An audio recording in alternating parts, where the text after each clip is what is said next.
When I first heard it, I was kind of, thinking, what is this chakaraka? It's a kind of weird word.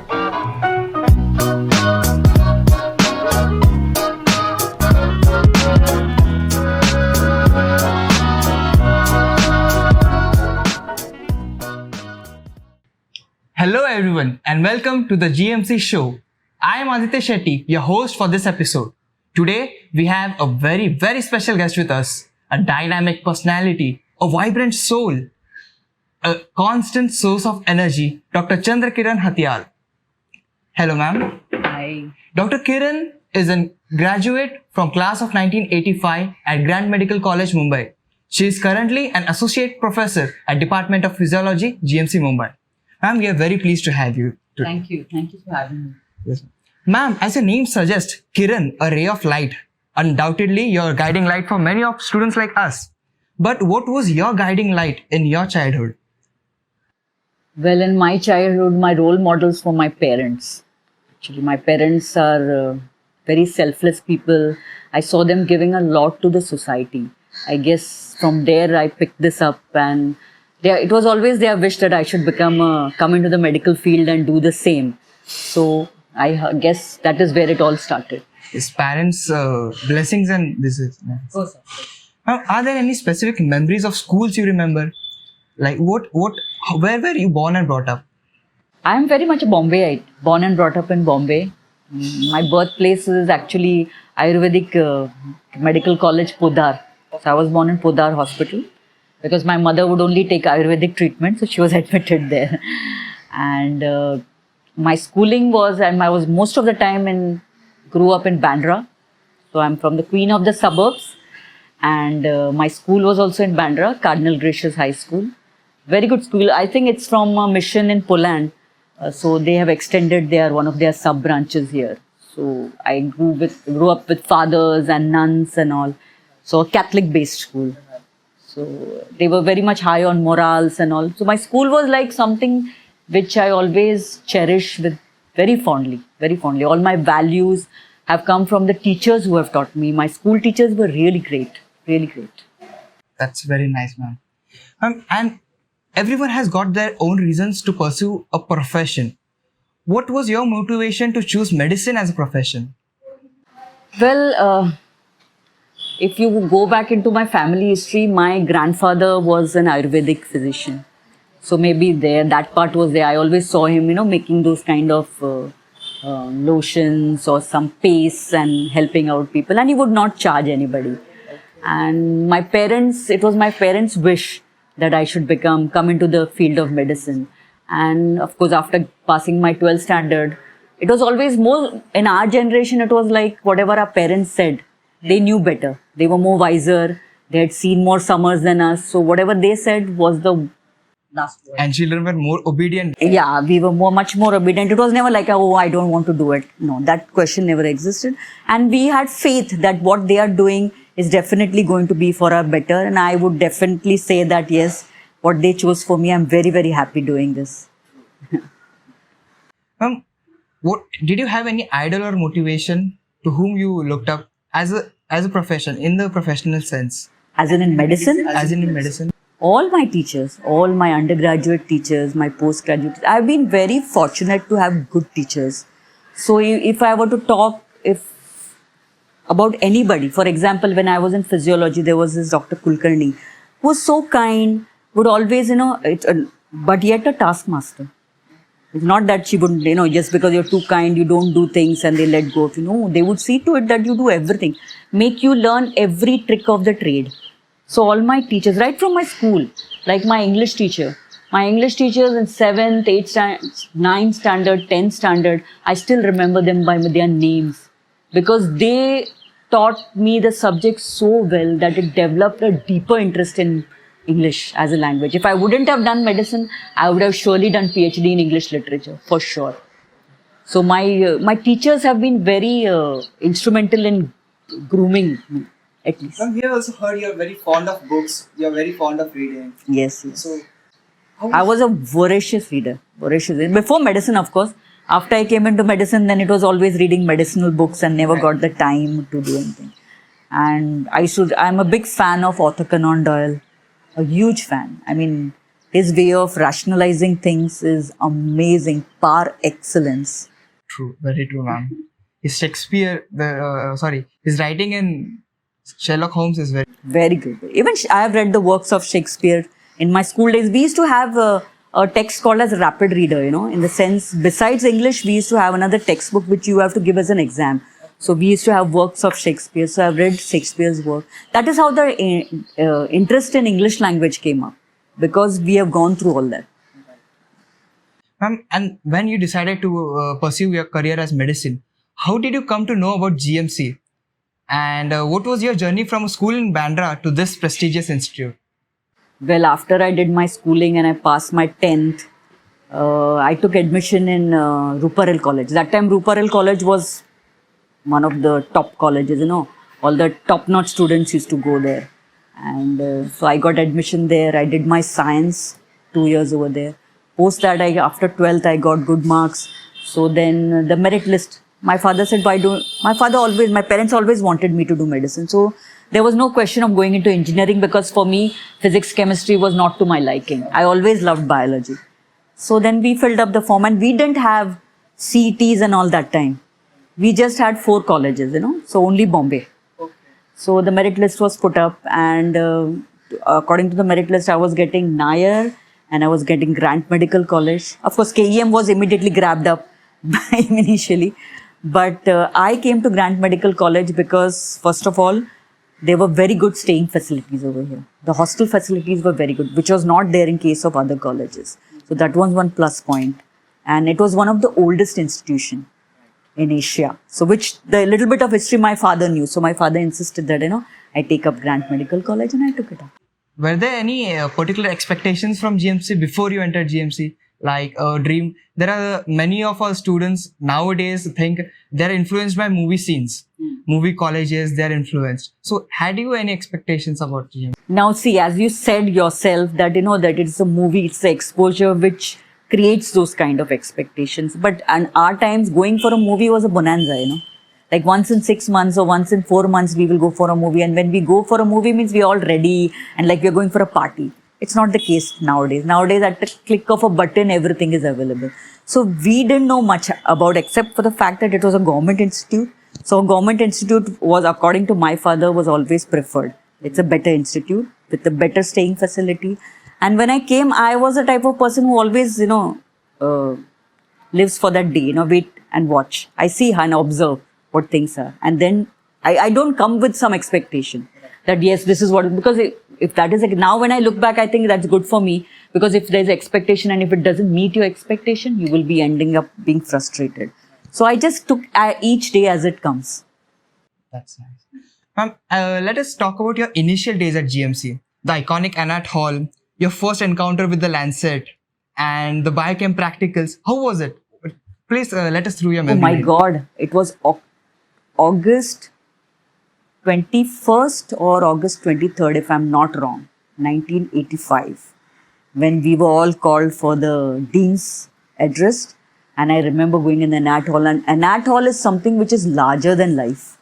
It just hits you because you go from a small college and you see this whole Galleria kind of a system, and it's amazingly big, encompassing almost 500, 600 people can sit inside. So then during our time, it was Dr. I forgot my dean's name, but he took our address. And then there was this Rotaract Club. We had a Rotaract Club.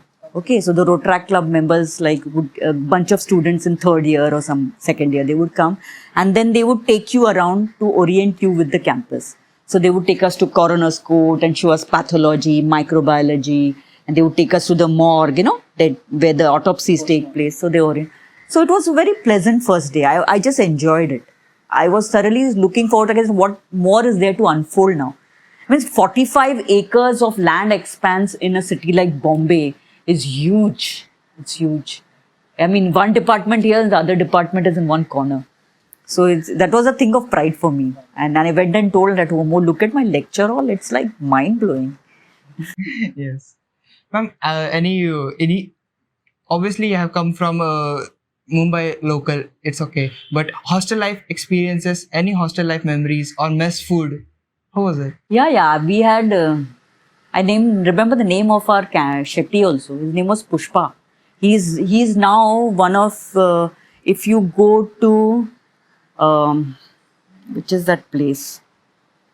He owns. It's mentioned. His bakery is mentioned in Lonely Planet. I don't know if you are aware of the book called Lonely Planet. Lonely Planet is a book which most of the foreigners. It's a book like if we go abroad, we will utilize Lonely Planet to go to explore that place.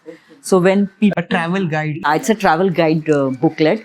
So whenever foreigners come to India, they refer to Lonely Planet, which tells you, that in which place you will get, but right from budget hotels to high end, So you can explore according to that. So his bakery is mentioned in Lonely Planet. So it's called Cochin Bakery. So Pushpa used to be handling the girls' hostel canteen, and I think the thali was for 5 rupees. But 5 rupees must be so much that time. Okay, for us it was like 5 rupees, but 5 rupees there used to be 2-3 sabjis, so that was the best meal for us. In 5 rupees you get a full-fledged meal. Because I come from a middle class background, it was not like money was in plenty. Okay, so we used to have a stipulated amount, so that used to be good enough for us. Ma'am, and to carry on with, we know GMC is well known for its extravagant events. So what is your say on the events? How was your Absolutely. I mean, compared to KEM and Nair and Sayana, I'll definitely say that GM sides just rock it. I mean, they are just not curricular. There was so much of extracurricular grooming as well, which, of course, I don't see it nowadays, but we used to have these events called as barn dance, which used to take place at BCR, in front of BCR, where you used to put up music system, and they would get, horses, and they would get bales, these dry grass bales. So it was a proper barn. They used to create that atmosphere like a barn, and we used to have different events. We had college week, which also, of course, we didn't have that time a big auditorium, or we would not go outside of campus. So everything used to happen in front of BCR. That was the adda. And BCR was a happening place that time. Everybody after college would go to BCR and CC. Those are two special spots for almost all the GM sites. So we used to hang around there. We used to have med ball. There was a thing which, of course, used to happen in Gymkhana. So it was like a ballroom dance. And imagine medical students and ballroom dancing, and then used to be the med ball queen and med ball king. They used to be crowned. It was amazing. But I somehow felt that the students were much more talented then. Not just curriculum wise, but otherwise also. They were good in sports, they were good in other things, which I fail to see in today's time. Then we had, of course, I forgot to mention this thing, August Melodies. We have heard a lot about it, ma'am. August Melodies was a thing for us. I mean, it used to happen in the month of August. And if you see on the day of August Melodies, it's like a festivity in JJ. In the girls' hostel, everybody is like, getting ready and decked up to go to, it used to happen in Shanmukhanand Hall. So we used to take a train. Of course, nobody had cab money that time. So we used to go walking to the station, go to King Circle and walk it up to Shanmukhanand Hall. And we used to call top-notch stars. Means we have had people like Dilip Kumar. Of course, in those times, they were big stars. We had Rajesh Khanna and top-notch Yash Chopra. Big top-notch Bollywood celebrities used to come for our program. It was a thing. And the entire train, 3/4 of the people in the train used to be our students. You can have on the station, you'll see all GM side. Everybody together, and all the girls are dressed up in the best of the dresses. The boys are dressed up best. And it used to be a fun event, coming back late. It was a festival in itself. Yeah. Somewhere I feel that it should be revived. It should be revived. Really miss that, man. If you would have and we didn't have the facility of recording it, or we didn't have these gadgets then. Otherwise, we could have had record of, how we used to conduct August Melodies. In these, what were your areas of interest? What was your participation in these events? I used to participate in singing, music quizzes, I used to like that. Then we used to have this, I was either, as a faculty, when I became a faculty, I was either a judge. If I was not a judge, I was a participant, because I thoroughly enjoy being with the students, being a part with them. That is how the energy rubs on to us also. You're always with the youngsters. You're with 17, 18-year-old students. Their energy levels are very high. So when you are with them, it will rub onto them. And you relive the college day. You relive the college events. I always, till today also, if I go to work, I always say I'm going to college. I don't say I go to my office or I go to the hospital. It's always a college for me. And by God's grace, I've done my UG, PG, everything. I'm a faculty member here. So it's like my home. Second home. Yeah, absolutely.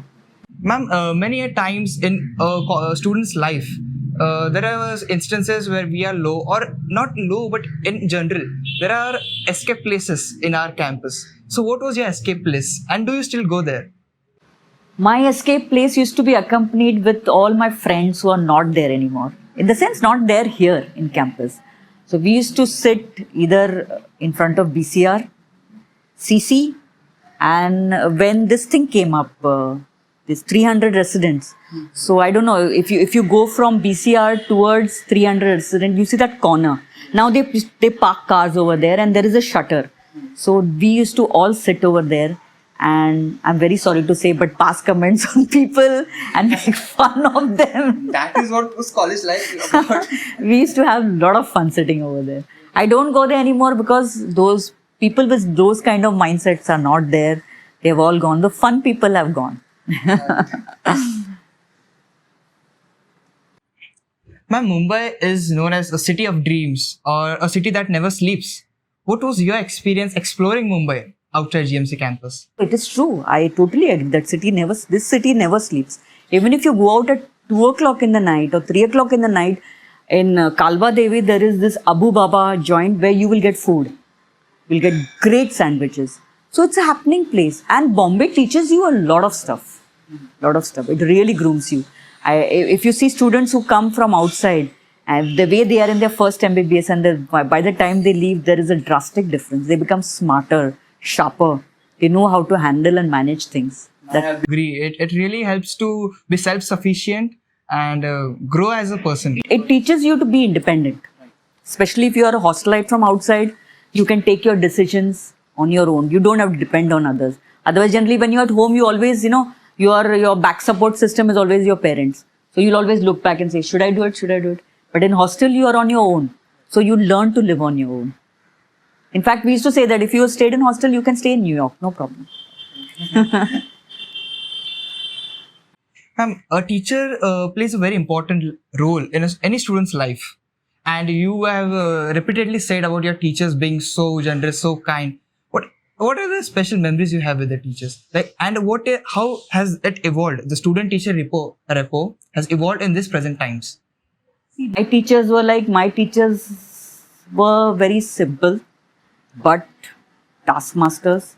They would see to it that you do your stuff. Like I still remember in my first MBBS, I had learned my excretory system lectures, and there was this Dr. S.R. Ahuja. Of course, later she became my guide also, my PG guide. But so beautifully she would teach that she would just write with the chalk and board, and it has to enter. You have to understand it. So simplified and beautifully she would explain.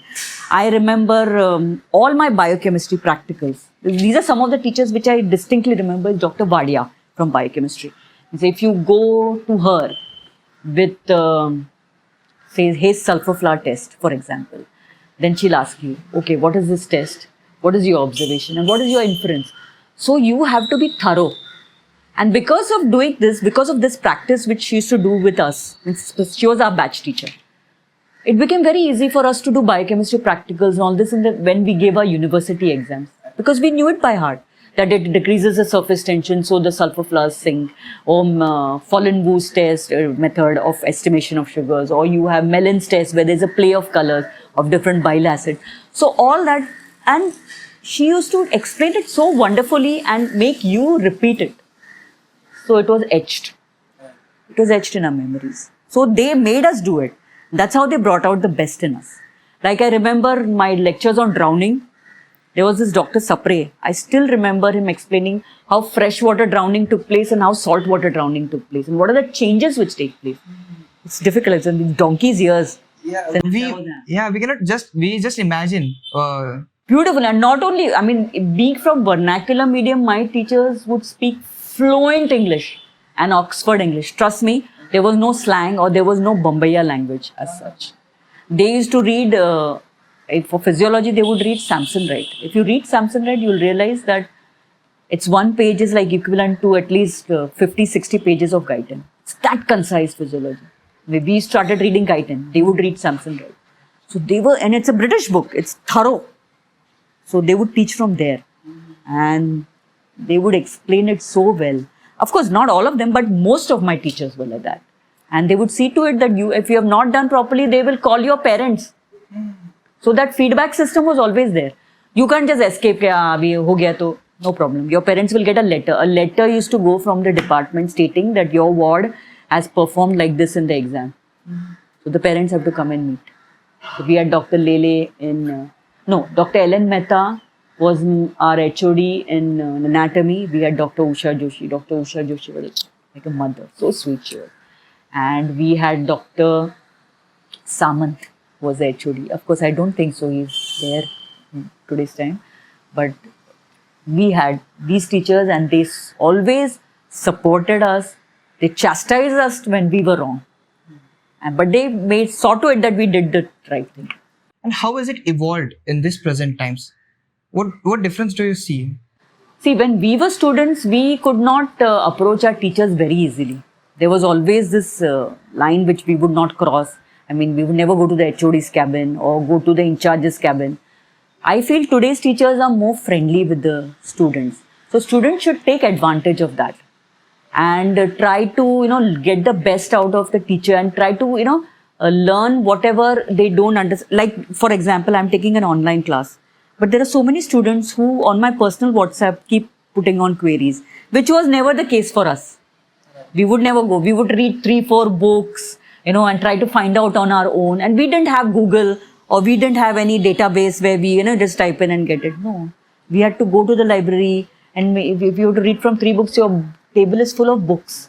You could, and how we would read, if I'm reading suppose Guyton or I'm reading some book and I see that there's an extra point in this, I will have a post-it.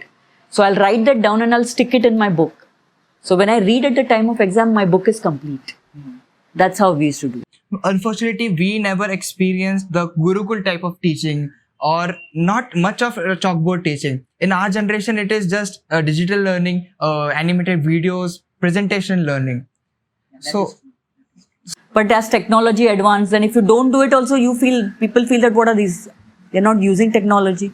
I mean, you are the outdated one, Though I still don't use PPTs or something. I don't do that. I still use chalk and board because I feel that it gives me a flexibility of expressing myself. and many of our students, like including me, we find it really fascinating the way you teach with your unique projector you use and the unique your unique handwritten notes. But it really helps. It resists it is engraved in your mind. Yeah, it is registered in your mind. Thank you very much for the compliment. Yes, ma'am.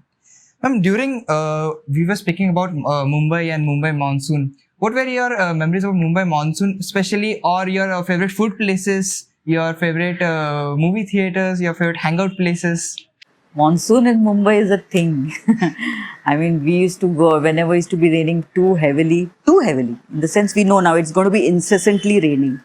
We would just hit to the Marine Drive and walk the entire Marine Drive right till the point where the tide, in the rain. And rain is like in sheets, the visibility will become low in that sort of rain. And then eat, of course, I've eaten all the possible street food, that chana which you get, the boiled chana, and I would eat bhutta. And we would, all the joints in South Bombay, most of them, Bittal Kamat to the, I don't know if you've gone to Flora Fountain, and there are these vada pav wallas. Have you ever been there? Yes, we have. Yeah, they give very good vada pav. Oh, it's amazing. The hot vada pav. We eat all possible street food. We have gone to Fountain Sizzle. What's it? Cafe Fountain. It's at Flora Fountain only. It's a very good sizzler joint. So we used to go there. Then all the joints near Sterling. Something which was within our budget. Okay. We also didn't have too much of money where we would hit to Taj and all. Taj and all we used to go, but we used to just go, move in the lobby, sit and then come back.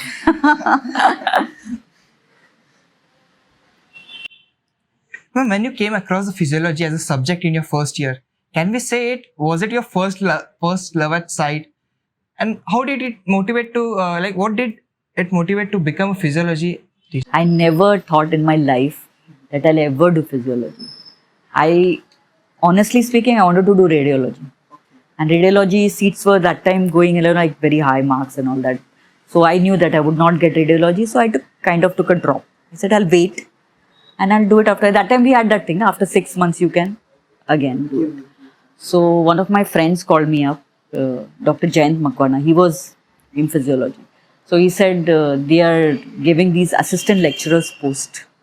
So if you are interested, for 4 months. Okay. So he said, if you are interested, you can apply. So I applied. I said, I'm doing nothing, might as well apply for it. So I applied and I got physiology. I was getting other things also, but I took up physiology because my friend was there. So I said, fine. And I was getting a stipend of some 1,000 rupees or something, and my first salary in physiology was 5,000 rupees. Okay. So that was a big thing for me. 5,000 rupees was huge. So I said, oh great, I will save that money and I'll utilize to buy books or something, you know. We always had that saving kind of a concept.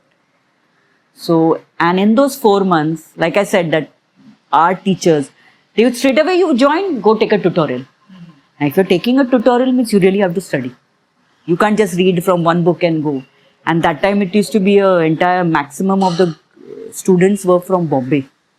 So the students were also very sharp. So you had to really, you know, put in your effort.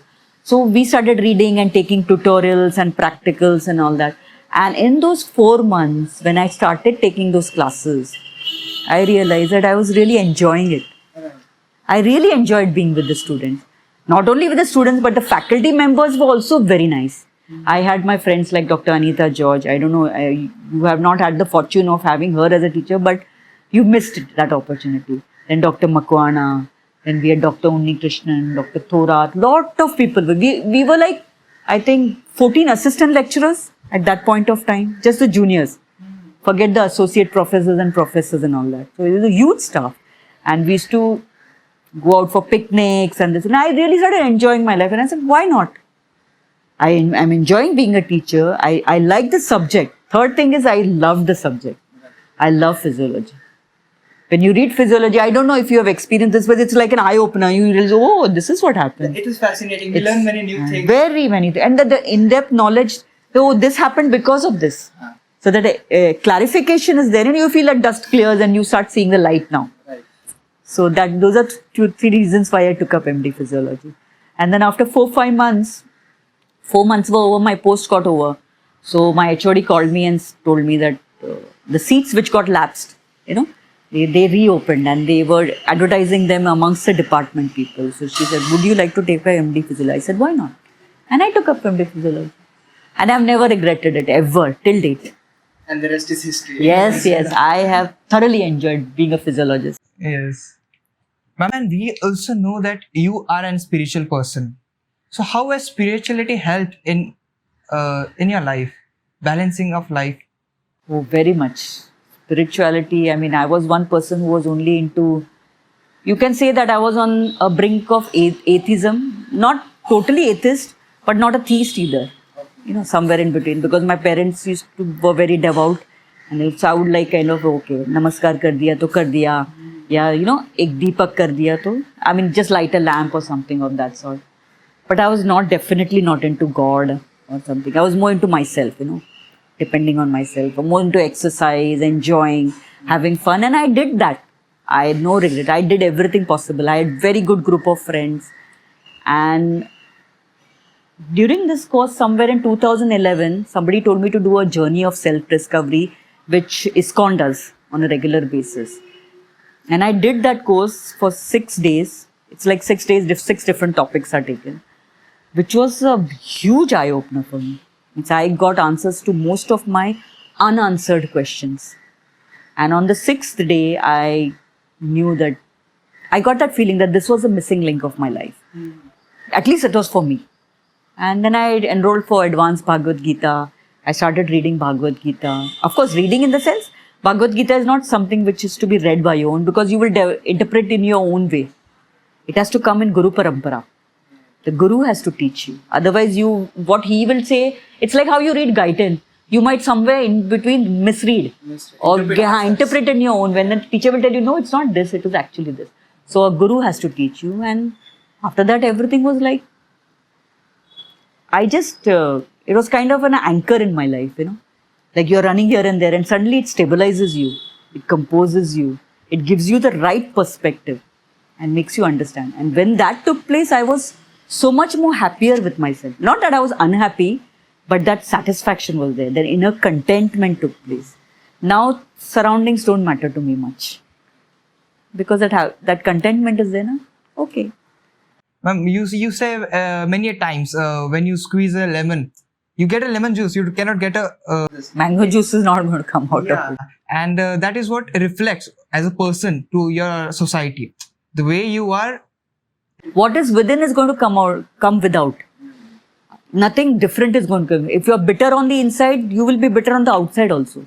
So one has to look within yourself. We always look around. We are out to please people. We are out to, I don't know, like I don't know if you are aware of Gaur Gopal Prabhuji. So Gaur Gopal Prabhuji I have done advanced Bhagavad Gita under him. He was my Shiksha Guru, So he would always say that you have to first look within yourself. There is so much of malice, unhappiness. And if you are like that, you may do a charade for some time. But ultimately, your inner content will come out. So you have to first purify yourself within, inside. And that takes place. In ISKCON, I found that. I found very good teachers who actually taught me to look at life with a spiritual connect. When you do that, when you connect within, like they say that there is a soul and there is a super soul within yourself. There's Paramatma. We say, Paramatma is within. So, have you connected with that Paramatma ever? Have you even wondered who is Paramatma? We never question. Do we say that Bhagwan kaun hai? And without understanding who is Bhagwan, we say, nahi, ye to bakwas hai. This is bullshit. But you first know, it's like Gaur Gopal Prabhuji used to say that if Amitabh Bachchan is standing next to you and you don't know who is Amitabh Bachchan, are you going to give him any response? No. Then you stand there and you suddenly see that 10 people come running to him and take autographs and all that. And you see, who's this man? Then third thing what you will do is, let me find out. You may ask somebody, ye kaun hai? Koi VIP hai kya? Then somebody will say, yeah. Or you will Google and you will find out. And once you find out, oh, this one is a superstar. So what you will do? You will want to go and talk to him, or you will want to go and approach him. So you will do that. Same way, maximum of the people don't know who is God. You first have to know what is God. Once you know him, you will be in awe of him. But the fact is, we don't know about God. I think nobody knows what is God. So to know that, you have to go and connect yourself with any spiritual path. They will teach you what is God. Like in ISKCON, I came to know. Like Bhagwan is called Bhagwan because Bhaga means opulences. Okay. Like you are very good, you have good knowledge. You are a very erudite scholar. So you will be called Vidwan. If you are a lot of money, you will be called Dhanwan. Right? You will be very beautiful Rupwan. I say Bhagavan. Bhagavan means Bhaga is the opulences. So God has all the opulences. That's why he's called Bhagavan.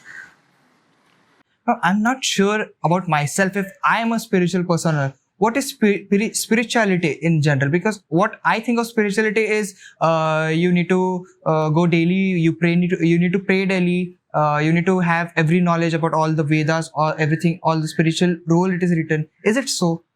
Even if you, on whole lifetime, if you read now, you will never be able to read all the scriptures, I assure you. Because I am into this since 2011. The only thing I have done is Bhagavad Gita and a little bit of Srimad Bhagavatam. So there are innumerable scriptures which has a wealth of knowledge. I don't know if you are aware of this part that Germans, a few years back, it was of course in the front page news, that Germans suddenly started establishing departments of Sanskrit. Why would they want to do Sanskrit? Sanskrit is not their language, right? They basically want to decipher and find out what is written in our scriptures. And our scriptures the language is Sanskrit. And there is a treasure of information. Like, I don't know if you people see a program called as, it's there on the History Channel, where there are these foreigners, they do research on, ancient structures in India, not just India, globally, of course. So I used to see this program, and these people are doing research on Pushpa Viman. I'm sure you must have heard of Pushpa Viman. Yeah, Pushpa Viman was that aeroplane which used to ferry the demigods, and gods across.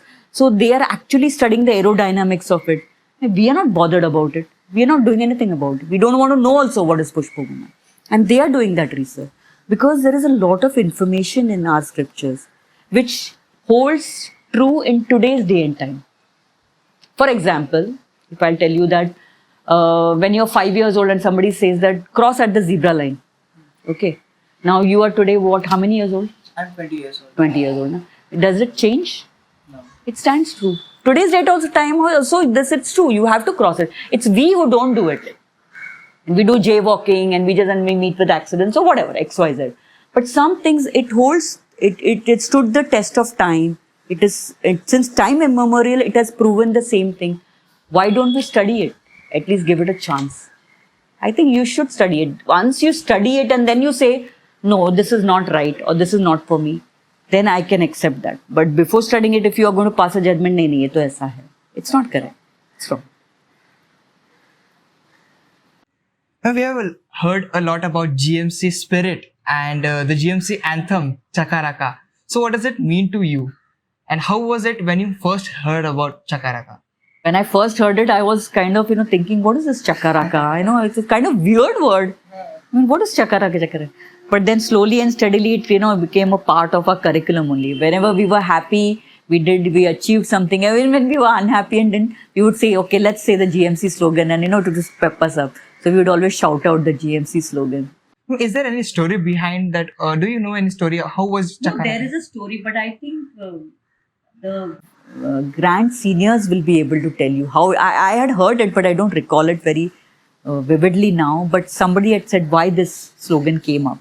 In one of the batches it had come up. So I'm sure when you will be interviewing our great grand teachers, they will definitely tell you more about this. What is GMC spirit? The GMC spirit is Geo or Jinedo. Achha. Yeah. Means everybody helps each other. You have your difference, but there's no this. During our times at least, there was no malice as such. You help each other. You live and let live. You do your curriculum. It's not always only study. There are sports. There is so many sectors where people develop themselves. We had chess championships and this and that. We at one point of time I remember we had a cricket team. I don't know what is the status of cricket team now, but we reached inter-medical country level. Okay. Yeah, we reached the semi-finals. That good a team we had. You can imagine, na? All around India, all medical colleges are participating, and we reached the semi-final. We had a very good cricket team. We had a very good volleyball team. We had one of my friends was if you have seen this movie, which is that movie of that guy who died? Sushant Singh Rajput. Yeah. What was that movie? Chichore. That fellow, that Devda. Yeah. Yeah. I mean, he's such a non-specific character. Na? Yeah. That way, there was this one of my friends. He was not very good. He was not into studying. But he was so bright. Academics is not everything. Right. I assure you. There's many more things to life. And I've seen that the ones who only do, if there's a study, the ones who do academics, they reach to a certain level. But those who are not into academics, they have gone far ahead. Because there's something called as managerial skills also, which are very, very important in actual practical day-to-day life. Okay. So this guy was a ace chess player. He was a chess champion. Nobody could beat him. So we had those kind of things. So there was an overall grooming. Not just sitting in the library and studying and that's it. And that makes GMC different from others. Of course. Then he asked the GMC fellow. GMC fellow was like sitting peacefully. The book kuch padh nahi raha hai. Abhi he's going to enter into the hall for the exam. He's saying, do you know the causes of anemia? It's so important. Aayega to. So he says, causes of anemia? 1, 2, 3, 4, 5, 6, 7, 8, 9, 10, 11, 12, 13, 14, 15, 16. None of them are there in the books. That is the confidence level of a GM site. If you know one line, you will make a big answer out of it. That is the confidence of a GM site. It's not like, oh, I'm lost. I'm not going to answer. No, we will answer everything and we'll come out. Ma'am, we would like to hear a message for a fellow GM side. Fellow GM sites. Okay. GMC students, I mean, of course, you all are all my fellow GM sites, but I feel that, that verve and that enthusiasm which was there in the batches before, somehow I don't see it. And I think all these competitive exams are there, of course, which are skilled. Like, for example, when we had our internship, we used to freak out in internship. We had Palghar posting, So Palghar posting, we used to go and for 2 months, okay. So there but turn by turn, 2 people are given mess duty. So if you are given mess duty, you and your partner will decide what to buy for lunch, right from buying vegetables to making the food. You have some helpers. So do that and till the next day morning breakfast. So that independency is there. You start thinking on your own. Even when you work in the wards, they tell you, "Ye le, ja, venesection kar." Not that they're not watching you, but you have to do it on your own. So that thing which I saw when we used to do it then, I don't see it in students. I don't see students going and doing a venesection or blood collection or doing a gastric lavage. We used to wait, I used to wait. And my first posting in second MBBS was surgery. And I was very fond of surgery. I still am. I always think surgery is so dynamic, maybe it's not like medicine, but surgery has its own dynamism. So I used to wait as a student in emergency OT till 10:30. And I used to catch a train at 11 o'clock and go back to Bandra. And what I used to do, I used to just stand there and hold the retractor. That's it. But when you attend all these things, then you learn how to do, say, oroplasty. You learn abscess drainage. You learn how to handle OP poisoning, snake bites. You learn to do CLWs. This you have to. I don't see students doing that anymore. I don't know. Do they do it? Do you all do it? We used to go after OPD day. On the OPD day, you have emergency. So as soon as the OPD is over, we used to be in St. George. We used to come back for our lectures. At 4:35, we used to go back to St. George and attend the minor OT and do all these small procedures. And our seniors also would tell us, "Chal kar," packing, how to dress up the wound. So these things are very, very important. Nowadays, students are like, we got a college from 9 to 5, that's all. Yeah. They attend, I know there are some classes also which have come up. We never had classes. We only used to do group discussions among 4 or 5 of us would sit and then we would form our own mnemonics and we would study that way. We never had classes and all. But hands-on skill is something very important. I don't see that in students. If you tell somebody to manage OP poisoning, what will you do first? I remember one case had come and then he said, you give him a lot of potassium permanganate solution or salt water. He will drink it and then he used to vomit it out. When too much of gastric filling takes place, automatically vomiting will take place. So you learn that. We used to give anti-rabies injections. We had injections which used to be given in on the tummy, on the abdomen. We didn't have this muscular, intramuscular injections. So we used to have an anti-rabies vaccine, OPD. So we used to do all that. I see that greatly lacking in today. You are very sound theoretically. But when it comes to practical, when you go out, it will be practical, right? You're not going to say, wait, I'll refer to my book and I'll tell you. You should know how to do it. That is lacking. So they have to pull up their socks and pick up, imbibe those things. Everybody runs off home. I don't know why. Even in college fest, I see students just run away because it's a 5-day holiday. It's not a holiday. It is your festival. It's for you. Take part in it. Can you imagine? I mean, off late when I started seeing Astitva, I would see that there used to be these 2-3 judges and the coordinators for the program and the participants. It never was that way. We used to have an Nat hall full, to full capacity, with throwing spitballs and drumming away with, empty tin boxes and full dhamal. That is what is lacking. I just see them sitting, huddling away in the library. Then they'll run away to their rooms. But what about the other things? In life, all other things, curriculum is there, but extra curriculum also is equally important. That has to be taken care. Your grooming takes place now. That's why they say, college, there's a saying, I forgot, which mentions that these are all things that college teaches you. So you have to do it. Surely, I will keep this in mind and everyone else would too. Ma'am, I would also like you to talk about social media. How social media, obviously there was no social media at your times, and if it was there in your times, what it would be like? Even if it was there during our times, our parents were so strict, they wouldn't have allowed us to, like there would have been this guard watching over. You'd use social media, for example, WhatsApp, or you say Twitter or something. I don't think so. My mother or father would have allowed me a certain stipulated period of time and yanked away my phone or yanked away gadgets.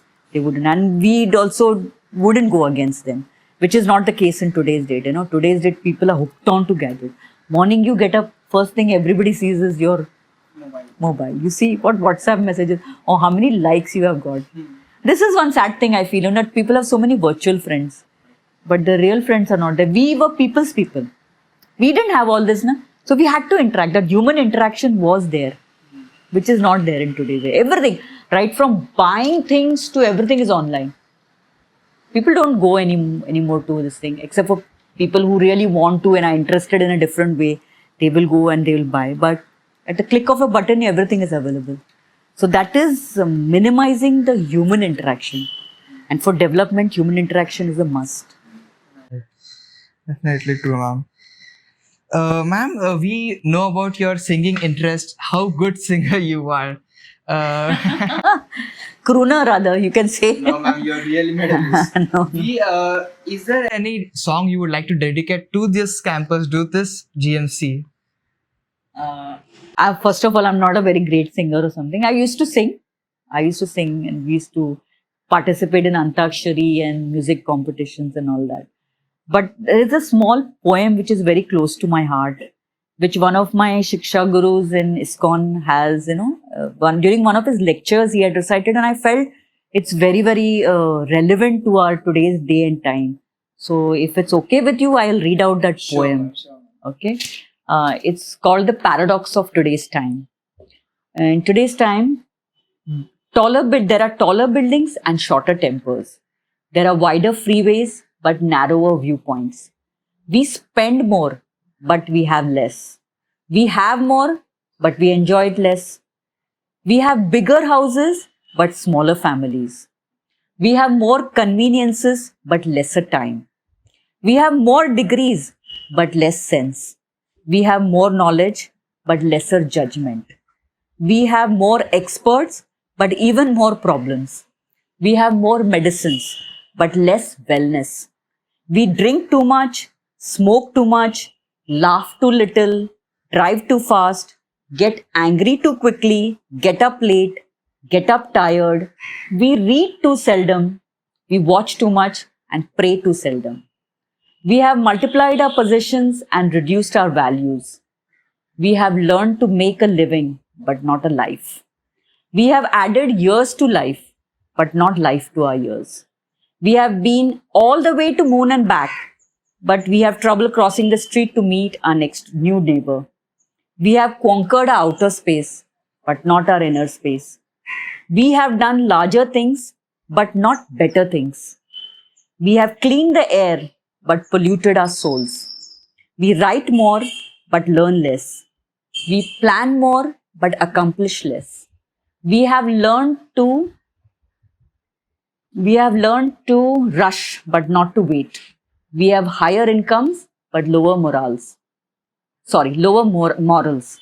We have more food, but less satisfaction.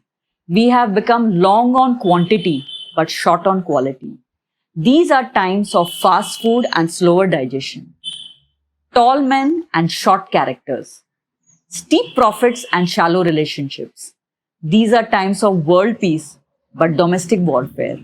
More leisure, less fun. More food, but with less nutrition. Fancier houses, but broken homes. It is the time to choose to make a difference, or you can click the delete button. That is so beautifully penned, ma'am. And that reflects our daily life, what we have become. That is the reason I feel that the spiritual connect is very much a necessity, because when you will connect with God, we are spiritual souls on a human experience. So we are actual spiritual. Spirit, when you say spirit means what? What is spirit? Spirit is something that spirit leaves. This body is just matter. It will drop. So we are spiritual souls on a human experience. When we connect with the spirit, when we have that spiritual connect, everything else will fall in place. All these fights and all this anger and lust and greed, everything will just vanish, and you will be most not, I would not say happy, but a grade higher than happiness. It's like there's this word called sukh. Sukh means happy. Now happy is happy in English it will be happy, but we have sukh and anand. Anand is being blissful. And being blissful doesn't depend on things surrounding you or the comfort zone you are in or the gadgets you have or the any circumstances, and you will be blissful. That is when you take up the path of spirituality. That is something I have learned. Of course, I have learned it late in my life, but I would definitely advise students, because I have seen in today's day and time, at a drop of a hat, students go into depression. They commit suicides for simple things. Like, there was a student who committed suicide thinking that he will come second. He was always a topper throughout in his college, and the results were due. So he had this fear that he will not top, he will come second or third. So with that fear factor, or I don't know, anxiety came over him, he killed himself. And next day, when the result was declared, he was a topper. So the reaction to stress is coming out very vaguely in very pathological ways. So when you are spiritually connected, your reaction to things change, because problems are not going to cease. They are going to be there time immemorial. This is Kali Yuga. They don't call it Kali Yuga forever, because things are going to worsen. From now on, everything is going to be on the decline. Intelligence will be on the decline. Beauty, brains, name it, it will be there. Only thing which will be rising will be the human ego. Only human ego is going to be bloated and bloated and bloated. So what is it that will keep you grounded? It's your spiritual connection. So the earlier you take it up, it is not like that you connected spiritually. People have this wrong conception that we are going to become monks. No, becoming a monk is very difficult. They have very austere lives. Very austere lives. We cannot do that. It's not our cup of tea. When we say, na, ye to sadhu ban gaya, or when we see these shaven monks, and especially if I talk about monks who are in ISKCON, I mean, I have seen them, they just sleep for 4 hours, maybe less than that. They get up at 4 o'clock, 5 o'clock, they will do the morning prayers. Then after that, there's preaching, there are these own programs, they cook, they have their duty. They go out for programs, they come back late. I mean, we have a room where we can go and shut and go and sleep. They have nothing like that. Their lives are very austere. So if you think that you go into spirituality and become a monk, that is absolute nonsense. It's a very, very hard life. But yes, if you're connected within and you're connected to God, it will keep you. It's like, for example, I say that the kite goes higher and higher, but to stay higher and higher, the rope has to be, the string has to be attached. If you cut the string, what is going to happen? It's going to crash. So to go higher and higher, you have to be grounded. The more higher you have to be connected with God, whatever way you can. It will keep you very stable in your life. No ups and downs will shake you. Sure. And thank you so much for your kind words. We have learned a lot. We learned a lot about GMC, its legacy, and that is what the show is about. GMC, unraveling the GMC legacy. Thank you for having me on this show. It was a pleasure talking to the students, and I always say I love my students. I always love being with them. Thank you very much. Thank you, ma'am. Let us once do the Chakaraka anthem. Yes, why not? Chakaraka, chakaraka, chak, chak, chak. Makaraka, makaraka, mak, mak, mak. Who are we? GM Sites. Who are we? GM Sites. Who are we? GM Sites. Yay! Thank you so much, Thank ma'am. you. Thank you. Thank you, everyone.